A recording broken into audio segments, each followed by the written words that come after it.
श्री शिवाय नमस्तु भयम। दोस्तों, आप सभी लोग जानते हैं कि 14 सितंबर 2025 यानी रविवार को पड़ रही है आश्विन माह की जीवित पुत्रिका व्रत यानी कि जीतिया का व्रत। तो आपको बता दूं, जीवित पुत्रिका यानी कि जीतिया का व्रत इस साल 2025 में हम रखेंगे 14 सितंबर को। ठीक है, दिन पड़ा है रविवार।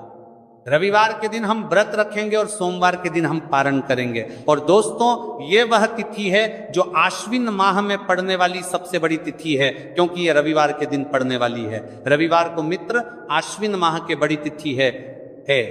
रविवार को पड़ रही है और इसका बहुत ही बड़ा और विशेष महत्व होता है।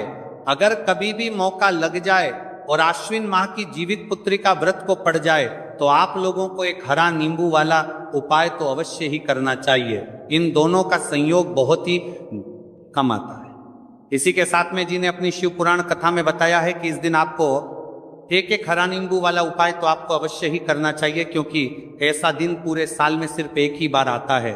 और दोस्तों, आप सभी लोग जानते हो कि रविवार का अगर सबसे बड़ा कोई उपाय है तो वहां एक हरा नींबू वाला उपाय। तो दोस्तों, आश्विन माह की रविवार जीवित पुत्रिका व्रत के दिन आप लोगों को इस एक हरा नींबू वाला उपाय को जरूर करना है। बहुत सारे लोग होंगे जिन लोगों ने इस उपाय को ना किया हो, मतलब पूरा साल निकल गया, उन्होंने किसी भी दिन इसे हरा नींबू वाला उपाय को ना किया हो। पर दोस्तों, आपके पास एक आखिरी मौका बचा हुआ है, जो कि 14 सितंबर 2025 आश्विन माह की रविवार जीवित पुत्रिका व्रत के दिन है। इस दिन आप लोगों को इस वाले उपाय जीवित पुत्रिका व्रत के दिन है को जरूर कर लेना।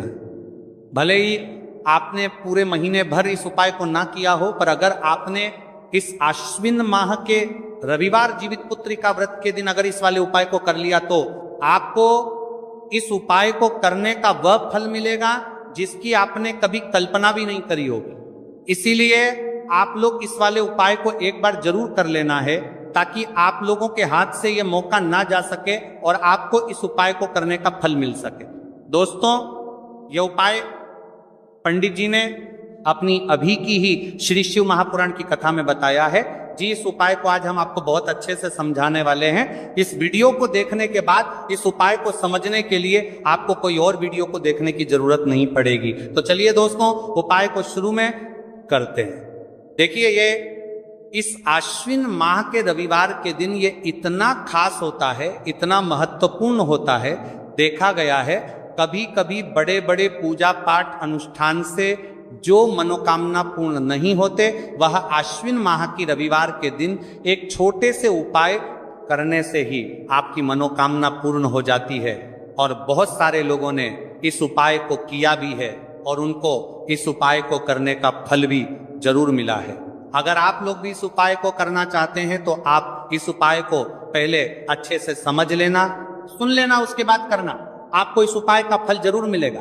और इस उपाय को कर लेने से आपके घर में चाहे किसी भी प्रकार की दुख और समस्या क्यों ना चल रही हो, आपको उसका कारण भी नहीं पता है कि भाई ये समस्या किस कारण से चल रही है, उसका कुछ भी कारण हो सकता है, जैसे पितृ दोष हो सकता है या किसी भी तरह का मंगल दोष भी हो सकता है। तो इस दिन आप लोगों को ये वाला उपाय कर लेना है।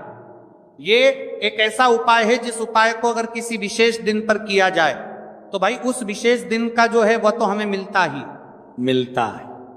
पर हमने उस दिन पर इस उपाय को किया है तो हमें उससे भी बड़ा फल मिलता है, और फल बहुत जल्दी मिलता है, क्योंकि आप इस उपाय को बहुत ही बड़े और विशेष दिन पर कर रहे हो। तो चलिए अब उपाय के बारे में बात करते हैं, लेकिन उससे पहले आप लोगों के लिए बात करते हैं तो को ये जानना आवश्यक है कि आखिर ये उपाय किस समय करना है, किसको करना है और कैसे करना है। तो चलिए हम आगे आपको वीडियो में एक एक करके बता देते हैं। लेकिन उससे पहले अगर आप लोग हमारे चैनल पर पहली बार आए हैं या फिर मेरी आवाज आज पहली बार सुन रहे हैं, और इस वीडियो को लाइक करके कमेंट बॉक्स में श्री शिवाय नमस्तु भय ओम नमः शिवाय जरूर टाइप कर देना। तो दोस्तों, इस एक हरा नींबू वाला उपाय को हमें इस आश्विन माह की रविवार के दिन कैसे करना है, किसको करना है, किस समय करना है और कहां पर करना है, ये सारे सवालों के जवाब आपको इस वीडियो में मिल जाएंगे। और जो ये वीडियो देखेगा भाई, उसको एक हरा नींबू वाला उपाय जरूर करना चाहिए, क्योंकि इस दिन तुलसी पत्ते का भी बहुत ही बड़ा और विशेष महत्व होता है। आ जाइए एक हरा नींबू वाला उपाय की, तो ये सोने पर सुहागा वाली बात हो जाती है और ये बहुत ही बड़ा उपाय हो जाता है इस आश्विन माह की रविवार का। तो अब दोस्तों, इस एक हरा नींबू वाला उपाय को आखिर करना किसको है, सबसे पहले हम लोग वो बात जान लेते हैं। तो देखो, घर की जो बड़ी माताएं बहनें होती हैं, उन माताओं बहनों में से कोई भी एक बड़ी माता बहन इस वाले उपाय को कर सकती है। और दोस्तों, अगर आप चाहे तो अपने घर में से सभी सदस्यों को भी इस उपाय को करवा सकते हैं। अगर किसी व्यक्ति की खुद की कोई मनोकामना है, खुद की कोई दुख और परेशानी है जो कि वह अपने लिए ही करना चाहता है, इस वाले उपाय को तो वह खुद अपने लिए भी कर सकता है। बाकी अगर कोई घर में से ऐसा है जो कि अपने पूरे घर परिवार की सुख और शांति के लिए ये वाला उपाय करना चाहता है, तो भाई वो भी करता है, सकता है, उसमें भी कोई दिक्कत वाली बात नहीं है। कहने का मतलब यह है कि इस उपाय को हर एक सदस्य भी कर सकता है और पूरे घर परिवार के सदस्य के लिए घर की बड़ी माताओं बहनों में से कोई एक माता बहन भी कर सकती है। माताएं बहनें अगर घर में उपस्थित ना हो या वह ये वाला उपाय ना कर पा रही हो, तो फिर घर का कोई बड़ा सदस्य भी इस एक हरा नींबू वाला उपाय को कर सकता है, चाहे फिर वो पुरुष ही क्यों ना हो, उसमें कोई भी दिक्कत वाली बात नहीं है। उसके बाद में दोस्त, और जो अगला प्रश्न निकल कर आता है वो ये आता है इस उपाय को लेकर कि आखिर इस उपाय को हमें किस समय करना है, सुबह के समय करना है कि शाम के समय करना है। तो देखो, इस वाले उपाय को आप लोग सुबह के समय भी कर सकते हो और शाम के समय प्रदोष काल में भी कर सकते हो। अब अगर आप पूछो कि भाई साहब सबसे उत्तम समय कौन रहेगा इस एक हरा नींबू वाला उपाय को करने का, तो हम आपसे बस यही कहेंगे कि इस उपाय को आप सुबह के समय करेंगे तो ज्यादा बेहतर होगा। बाकी अगर प्रदोष काल शाम के समय भी करेंगे तो भी अच्छा होगा, उसमें कोई भी दिक्कत वाली बात नहीं है। तो अब दोस्तों, जो अगली सबसे बड़ी और महत्वपूर्ण बात आती है वह ये आती है कि सुबह अगर हम उपाय को करेंगे तो हमें कितने बजे से लेकर कितने बजे तक के बीच में करना है, और शाम के समय प्रदोष काल में करेंगे तो हमें कितने बजे से लेकर कितने बजे के बीच में करना है। तो देखो, सुबह जितनी जल्दी हो सके आप उपाय को करने की कोशिश करना। बाकी अगर किसी कारणवश लेट भी हो जाओ, थोड़ी देर भी हो जाए, तो 10 या 11 बजे तक भी आप उपाय कर लेना, पर 12 बजे से ज्यादा देरी ना हो, ठीक है, इस बात का ध्यान रखना। उसके बाद में दोस्तों, अगर शाम के समय प्रदोष काल की बात करें, प्रदोष काल का जो समय है होता है वह शाम के 6 बजे से शुरू हो जाता है। मतलब शाम के 6 बजे से लेकर 7 बजे के बीच का जो समय होता है, यह समय प्रदोष काल का समय होता है। तो आप इस उपाय को 7 या 8 बजे के बीच में भी कर सकते हो। मतलब शाम के 6 बजे से रात 8 बजे के बीच में आप कभी भी इस वाले उपाय को कर सकते हो, उसमें कोई भी दिक्कत वाली बात नहीं है। तो देखो दोस्तों, सबसे पहला उपाय देखिए आपको क्या करना है। तो एक हरे नींबू से आप अपने जीवन से 1000 क्या लाख क्या करोड़ों शत्रुओं का भी सफाया कर सकते हैं, और कभी भी आपके शत्रु आपके दुश्मन आपको पलट कर देखें। यह भी नहीं, अगर आपने एक हरे नींबू से छोटा सा उपाय कर लिया, तो जो लोग अपने जीवन में शत्रुओं से दुश्मनों से बहुत परेशान हो चुके हैं, या जिन लोगों के ऊपर शत्रु बहुत कुछ किया कराया करवा रहे हैं, तो ऐसा समझ लीजिए कि जो भी बंधनवार क्रियाएं आपके जो भी पृथ्वी पर छंदा करती है, ऐसे आपके जो भी बंधनवार क्रियाएं, वो जो भी बंधनवार शत्रु ने करवा रखी होंगी, आपके दुश्मन ने करवा रखी होंगी, किसी भी तरह से अगर आपके दुश्मन आपको नुकसान करना चाहते हैं, आपको हानि पहुंचाना चाहते हैं, या किसी भी तरह से आपको परेशान कर रहे हैं, कोई भी दुख कोई कष्ट आपको दे रहे हैं, किसी भी आपकी संपत्ति पर, आपके व्यापार पर, आपकी दुकान पर उनकी बुरी नजर है, कुछ हड़पने की कोशिश कर रहे हैं, तो समझ लीजिए कि एक हरा नींबू लेकर बहुत छोटा सा उपाय आप करेंगे, और जो शत्रु आपको अपनी ताकत दिखा रहे हैं, आज आपको परेशान कर रहे हैं, उन शत्रुओं की सारी अकड़ निकल जाएगी। एक हरे नींबू के उपाय को अगर आप सही तरीके से कर लेते हैं तो देखिए उपाय पूरा समझिए, सही से समझ के उपाय करेंगे तो 101% ये उपाय काम करता है। और जो भी आपके दुश्मन हैं या जो भी आपके शत्रु हैं उनका सफाया पूरी तरह से हो जाता है। तो इस उपाय को आप किसी भी दिन कर सकते हैं। दूसरी चीज, स्त्री पुरुष कोई भी इस उपाय को कर सकता है। ऐसा उपाय आज की वीडियो में लाए हैं जिसमें आपके कोई पैसे खर्च नहीं होने वाले। सिर्फ आपको एक नींबू से उपाय करना है। अब ये हरा नींबू ही है जो आपके जीवन से शत्रुओं का पूरी तरह सफाया कर देगा और कभी भी दुश्मन और शत्रु आपको परेशान नहीं कर पाएंगे। चाहे शत्रु और दुश्मन कितने भी पावरफुल हो, कितने भी ताकतवर क्यों ना हो, फिर भी आपका बाल बांका नहीं कर सकते। मतलब कितनी भी कोशिश कर ले लेकिन फिर भी आपका कुछ नहीं बिगाड़ पाएंगे। तो चलिए बात कर लेते हैं उपाय की। उपाय किस तरह से आपको करना है तो देखिए, सबसे पहले तो आपको इसमें एक हरा नींबू लेना है, ठीक है ना।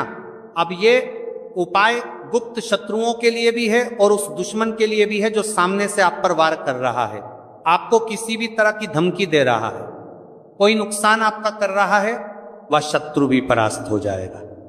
और जो आपके पीठ पीछे आपका बुरा कर रहे हैं, क्योंकि देखिए जो गुप्त शत्रु होते हैं ना, इनका ना तो हमें नाम पता होता है, ना इनका एड्रेस पता होता है, ना ये पता होता है कि कितने शत्रु हैं, है ना। क्योंकि ये तो गुप्त तरीके से शत्रुता करते हैं और गुप्त शत्रु के बारे में किसी को कुछ पता नहीं चल पाता है। बहुत कम लोग होते हैं, जान जाते हैं कि हाँ किसी ने कुछ करवा रखा है, फिर भी ये नहीं जान पाते कि कौन व्यक्ति है जो ऐसा करवा रहा है ना। ये बहुत मुश्किल है पता करना। लेकिन अगर आपको आपके दुश्मन का नाम नहीं पता, आपका दुश्मन कहाँ रहता है ये भी नहीं पता, कौन आपसे शत्रुता कर रहा है ये भी नहीं पता, फिर भी ये उपाय आप करिए। क्योंकि जो दुश्मन है, जो शत्रु है, इस उपाय को करने से आप देखेंगे कि वह तुरंत आपके जीवन से दूर हो जाएगा और उसका किया कराया भी दूर हो जाएगा। जो भी आपके ऊपर करवा रखा होगा, आपके व्यापार पर करवा रखा होगा। क्योंकि बहुत सारी उच्चाटन और बंधन वार की क्रियाएं हैं जो लोग करवा देते हैं। बहुत सारे तांत्रिकों के पास जाकर और भी बहुत सारी जगहों पर जाकर लोगों के साथ बहुत कुछ गलत करवाते हैं। लेकिन आप विश्वास मानिएगा, इस उपाय को करने से जितनी भी क्रियाएं हैं ऐसी वह सब कट जाती हैं। और इस उपाय को करने से घर बैठे आपके शत्रु जो हैं वो दूर हो जाते हैं। मतलब कहीं जाने की आपको आवश्यकता नहीं पड़ती है। तो चलिए बात कर लेते हैं उपाय की। देखिए, इसमें एक हरा नींबू आपको लेना है। नींबू बिल्कुल दाग दगीला ना हो। आपने देखा होगा कि कभी कभी नींबू के ऊपर छोटा छोटा दाग है ना आ जाता है, या नींबू थोड़ा सा खराब होता है। लेकिन आप कभी भी उपाय के लिए खराब नींबू ना लें, एकदम साफ सुथरा सा नींबू आपको लेना है। और एक पीला नींबू भी आता है, पीला नींबू बिल्कुल आपको इस उपाय में नहीं लेना है। लेना हरे रंग का ही नींबू है, ग्रीन कलर का। इसी के साथ आपको एक काले रंग का पेन लेना है, काले रंग का कलम आपको लेना है। कलम कोई सा भी आप ले सकते हैं, कोई भी पेन ले सकते हैं, स्केच ले सकते हैं, मार्कर ले सकते हैं, ठीक है ना। कोई भी पेन आप ले लीजिए। अब आपको क्या करना है, ये दोनों चीजें लेकर अपने घर में एकांत में बैठ जाना है, जहां इस उपाय को करते समय आपको कोई रोके टोके ना है, ना ऐसी जगह पर करेंगे। चाहे कमरा है आपके घर में ऐसा, या कोई भी गैलरी बरामदा, जहां इस उपाय को आप करें और आपको कोई रोके टटोके ना। भले ही उपाय के बारे में सबको पता है, आपके घर में फिर भी उस समय कोई आपको डिस्टर्ब ना करे, है ना। इस तरीके से आपको उपाय करना है।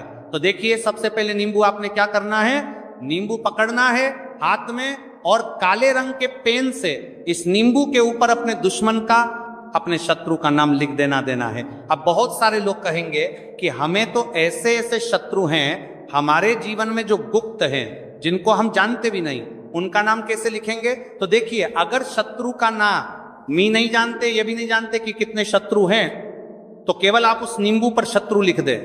देखिए, जब आप केवल शत्रु लिखते हैं ना, इससे आपके सारे दुश्मन, सारे शत्रु ही परास्त हो जाते हैं, सभी के सभी का सफाया हो जाता है। तो नींबू के ऊपर केवल शत्रु लिखेंगे और फिर इसे आपको काले रंग के कपड़े में रख देना है। शत्रु लिखने के बाद या शत्रु का नाम लिखने के बाद काले कपड़े में रख देना है और 3 बार आपको बोलना है, मेरा शत्रु परास्त हो, मेरा शत्रु परास्त हो, मेरा शत्रु परास्त हो। इसके बाद आपको क्या करना है, काले कपड़े में इस नींबू को रख के इसे बांध लेंगे, परतालू पोटली टाइप की बना लेंगे। और जहां कहीं भी आपको थोड़ी सी मिट्टी दिख जाए आपके घर के बाहर, कहीं भी आपको लगे कि हाँ यहाँ कच्ची मिट्टी है, यहाँ खुदाई हो सकती है, वहां छोटा सा गड्ढा कर लें। घर से कोई चीज लेकर जाएं और उस गड्ढे में इस नींबू को आपको रख देना है और मिट्टी अच्छे से ढक देंगे कि नींबू बिल्कुल दिखे ना। यह उपाय शाम के समय का है, मतलब जब सूरज छिप जाता है उसके बाद कभी भी आपको यह उपाय करना है। सूरज की रोशनी में यह उपाय आपको नहीं करना है, यह उपाय करिए। और जब आप इस नींबू को पूरा ढक देंगे अपने घर चले आइए और कुछ भी आपको नहीं करना है, पीछे पलट कर नहीं देखना है। घर आकर हाथ पैर धो लेंगे और 1000 शत्रु हो, लाख हो, करोड़ हो, बिल्कुल उनका सफाया हो जाएगा। उन्होंने जो क्रियाएं आपके ऊपर करवा रखी हैं, तांत्रिक क्रियाएं या कोई भी जादू टोना, सभी कुछ दूर होता है। इस उपाय को करने से तो करिए ये उपाय और इसका चमत्कार देखिए। सिर्फ और सिर्फ आपको इस उपाय को एक बार ही करना है और एक बार ही उपाय करने में शत्रु का पूरी तरह सफाया हो जाएगा। सारे शत्रु के परास्त हो जाएंगे, सारे दुश्मन आपके सामने नतमस्तक हो जाएंगे, आपके सामने हाथ जोड़कर माफी मांगने को मजबूर हो जाएंगे। मतलब आप कुछ नहीं बिगाड़ेंगे। तो देखिए, नींबू जो है ये साधारण नहीं होता है। नींबू के अंदर ऐसी ऐसी शक्तियां पाई जाती हैं जो आपके दुश्मन को, आपके शत्रु को जड़ से खत्म कर सकती है। आपने देखा होगा कि जब भी लोग अपना व्यापार शुरू करते हैं या जो भी बिजनेस करते हैं, दुकान खोलते हैं, छोटा मोटा व्यापार जैसा भी काम करते हैं, वहां पर नींबू मिर्च जरूर लगाते हैं। क्योंकि देखिए, जो नींबू और मिर्च होती है ये आपके जीवन में धन को लाने का और बढ़ाने का काम भी करती है। क्यों? क्योंकि नींबू और मिर्च जो होता है, इसे जब आप अपने घर के दरवाजे पर या दुकान पर, शॉप पर लगाते हैं, इससे कभी भी आपके दुकान को, शॉप को नजर नहीं लगती है। पूरी नजर को बाहर ही ये रोक देती है। साथ ही साथ जो नींबू होता है ये शत्रु से छुटकारा दिलाने के लिए, दुश्मनों को दूर करने के लिए बहुत उत्तम होता है। तो उपाय करें, आपको लाभ जरूर होगा। अब हम बात करते हैं दूसरे विशेष उपाय ई की। देखिए, ये उपाय भी आपको तुलसी जी के पौधे के वहां पर करना है। आपके भाग्य का उदय करने के लिए आपके घर में धन समझ की गई, आपके घर में धन समझ की गई, आपके भाग्य के संजी के, आपके भाग्य कर्म में तुलसी जी के संजी के। आपके घर में परेशानियां हैं, कर्ज की समस्या अगर दिन पर दिन बढ़ती जा रही है, खत्म नहीं हो रही है, बहुत ज्यादा परेशानियां हैं, तो आपको यह उपाय करना चाहिए। देखो करना क्या है, बहुत ध्यान से समझना। आपको मात्र तांबे के पात्र के अंदर जल लेना है, उस जल के अंदर एक चुटकी आपको हल्दी मिला देनी है, ठीक है, और साथ में लेना है एक कमलगट्टा। ये केवल उपाय रविवार चैत्र नवरात्रि के दिन करना। अगर आपको ऐसा लगता है कि आपके जीवन में अष्टलक्ष्मी का वास नहीं है, भाग्य का साथ आपको नहीं मिल पा रहा है, तो आप ये उपाय रविवार के दिन कर सकते हैं, रविवार के दिन भी कर सकते हैं, ठीक है। रविवार और रविवार दोनों दिन आप ये उपाय कर सकते हैं। देखो करना क्या है, इस टाइम के पात्र के अंदर हल्दी डाली और एक कमल गट्टा डाला। अब आपको तुलसी जी के वहां पर जाना है।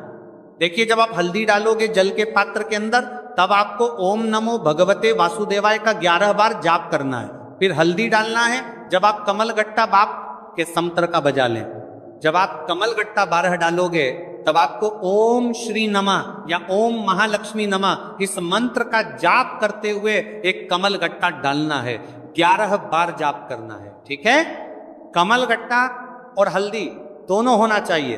कमल गट्टा महालक्ष्मी का प्रतीक माना जाता है और हल्दी जो है वह भगवान विष्णु के निमित्त आप हल्दी डालेंगे, ठीक है। इस जल को आपको तुलसी जी की जड़ में अर्पित करना है, अर्पित करना है। ओम नमो भगवते वासुदेवाय का जाप का जाप का जाप का जाप का जाप का जाप का जाप का जाप का जाप का रहते हुए बस इतना सा उपाय करना। धन संबंधित को कोई भी परेशानियां है वह सब दूर हो, ऐसी आपको प्रार्थना करनी है। कर्ज से जुड़ी कोई परेशानी हो तो ऐसी प्रार्थना करनी है कि ये दूर हो जाए। ऐसी कामना करते हुए ये दूसरा प्यारा सा उपाय आपको करना है। तो देखो, ये हो गया दूसरा उपाय, जो कि आप सुबह से लेकर के शाम तक कर सकते हैं। रविवार या रविवार के दिन सिर्फ एक बार ही करना है। अब जो कमल गट्टे है, कमल गट्टे को आपको वहीं पर तुलसी जी के वहां पर रखे रहने देना है, आपको उठाना नहीं है। चाहे तो आप तुलसी जी की वहीं पर गांठ दें, ठीक है। तो भी चलेगा। तो इस प्रकार से आपको ये सुंदर सा उपाय करना है। अब हम बात करते हैं तीसरे उपाय की। ध्यान रखना, ये जो दूसरा उपाय है ये आपको आपके घर में ही करना है, बाहर कहीं पर भी मत कर करके आना, ठीक है। घर में अगर तुलसी जी हो तो ही आप ये उपाय कर सकते हैं। अब हम बात करते हैं तीसरे विशेष उपाय। देखो, भाग्य का साथ आपको मिले तब, और गुरु बृहस्पति को मजबूत करना बहुत जरूरी होता है। इसीलिए पूज्य गुरुदेव ने एक बहुत ही सुंदर सा उपाय बताया था, जो कि है पीले चावल का। थोड़े से अक्षत लेना, चावल लेना। अगर आपको ऐसा लगता है ना कि आपको किसी भी चीज में सफलता नहीं मिल पा रही है, किस्मत का साथ आपको नहीं मिल पा रहा है, तो पीले चावल लेना। पीले चावल कैसे करोगे? 11 चावल लेना साबुत, उसके अंदर जो पीला चंदन है वो आपको मिला देना है और चावल को पीला रंग कर देना है, ठीक है। साथ में लेना है एक बेलपत्र और साथ में लेना है तांबे के पात्र के अंदर जल, ठीक है। ये तीनों सामग्री लेकर के रविवार जीवित पुत्रिका व्रत के दिन सुबह से लेकर के रात्रि तक, जब आपकी इच्छा हो तब आप ये उपाय कर सकते हैं। अब आपको क्या करना है? भगवान शिव के मंदिर में जाएंगे, जो एक बेलपत्र है वह माता अशोक सुंदरी वाले स्थान पर आपको अर्पित करना है। डंडे का हिस्सा जलाधारी की तरफ हो, चाहे उस प्रकार से आपको ये बेलपत्र अर्पित करना है। जब बेलपत्र अर्पित करोगे तब आपको कुंदकेश्वर महादेव का नाम लेना है माता अशोक सुंदरी वाले स्थान पर, ठीक है। अब जो चावल के दाने हैं, जो अक्षत लेकर के आए हैं, वह भगवान शिव के शिवलिंग पर आपको अर्पित करना है। जब आप अर्पित करोगे तब आपको बृहस्पति शवर महादेव का नाम लेना है। बृहस्पति शवर महादेव ही एक ऐसे महादेव हैं जो आपके गुरु ग्रह को मजबूत करता है। तो आपको इस प्रकार से अर्पित करना है और अंत में एक लौटा जल धीरे धीरे पतले दरा से बृहस्पति शवर महादेव का स्मरण करते हुए या श्री शिवाय नमस्तुभयं का जाप करते हुए आप अर्पित करें, या मात्र केवल और केवल रविवार के दिन किया जाता है। और यह उपाय बहुत ही ज्यादा प्रभावशाली है। ध्यान रखना, हल्दी का उपयोग मत करना, चावल में पीला करना है। चावल को तो पीला चंदन ही होना चाहिए, ठीक है। अब ये जो उपाय जो भी करता है, निश्चित तौर पर उसके जीवन के सारे अंधकार दूर होते ही होते हैं, उसको सफलता भी मिलती है, बृहस्पति मजबूत होते हैं, किस्मत का साथ उसको मिलने लगता है। ये उपाय अगर आप प्रदोष काल के समय करते हैं तो और लाभकारी सिद्ध होता है। तो दोस्तों, ये थे पूज्य गुरु जी द्वारा बताए गए कुछ बहुत ही खास उपाय। अगर आपको जानकारी अच्छी लगी हो तो वीडियो लाइक करिएगा। मिलते हैं फिर एक नए वीडियो के साथ। श्री शिवाय नमस्तुभयम।